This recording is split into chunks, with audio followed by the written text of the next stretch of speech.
సింగరేణి కార్మికులకు దసరా పండుగ కానుకిచ్చింది ప్రభుత్వం. దసరా బోనస్ ప్రకటించారు ముఖ్యమంత్రి రేవంత్ రెడ్డి. సంస్థకు వచ్చిన లాభంలో 34% కార్మికులకు బోనస్ గా ఇవ్వాలని సర్కార్ నిర్ణయించింది.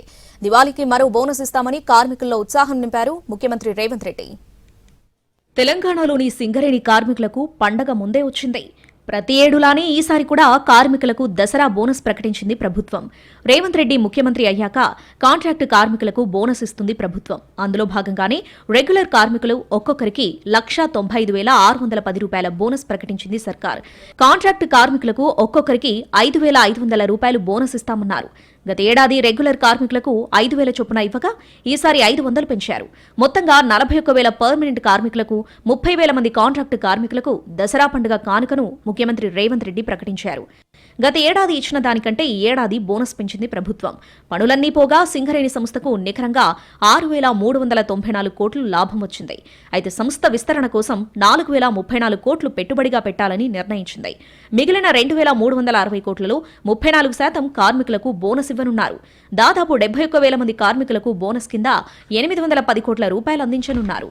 పెట్టుబడుల కోసం 4,034 కోట్ల రూపాయలు, కార్మికులకు బోనస్లు పండుగ సందర్భంగా ఇవ్వడానికి 2,360 కోట్ల రూపాయలు.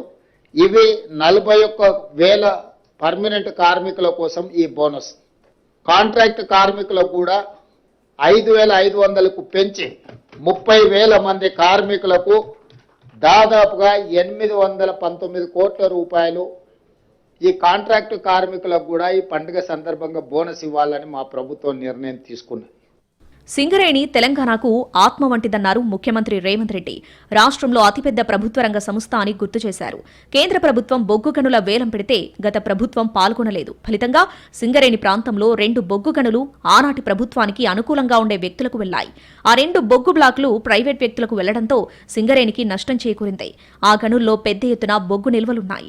ప్రైవేట్ వ్యక్తులకు వెళ్లిన ఆ బొగ్గు బ్లాకులను తిరిగి తెచ్చుకునే ఆలోచనలో రాష్ట్ర ప్రభుత్వం ఉంది. ఇప్పటికే కేంద్ర ప్రభుత్వానికి లేఖ రాశామని సీఎం చెప్పారు. సింగరేణి బొగ్గు మైనింగ్కే పరిమితం కాకుండా ప్రపంచవ్యాప్తంగా ప్రస్తుతం క్రిటికల్ మినరల్స్ కున్న డిమాండ్ను దృష్టిలో పెట్టుకుని ఆ రంగంలో మైనింగ్ పై దృష్టి పెట్టామన్నారు. సింగరేణికి ఉన్న అనుభవాన్ని దృష్టిలో పెట్టుకుని మైనింగ్ రంగంలో విస్తృతంగా వెళ్లాలని ప్రభుత్వం విధాన నిర్ణయం తీసుకుంది. కర్ణాటకలో కాపర్, గోల్డ్ మైనింగ్ కు సంబంధించి టెండర్లు పిలవగా సింగరేణి సంస్థ దక్కించుకుంది. ఆ గనులను అన్వేషించి తవ్వకాలు చేపట్టి వాస్తవ నిల్వలు గుర్తిస్తుంది.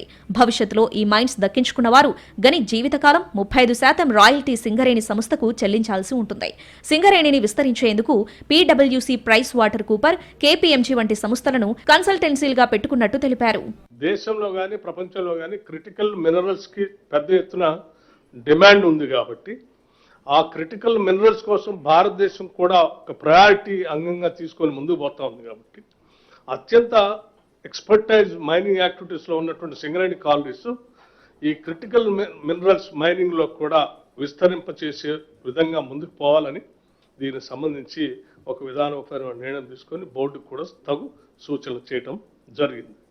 భవిష్యత్తులో సింగరేణి జెండాను రెపరెపలాడించి తలమానికంగా నిలబెట్టాలనే ఆలోచన ఉందని ప్రభుత్వం తెలిపింది.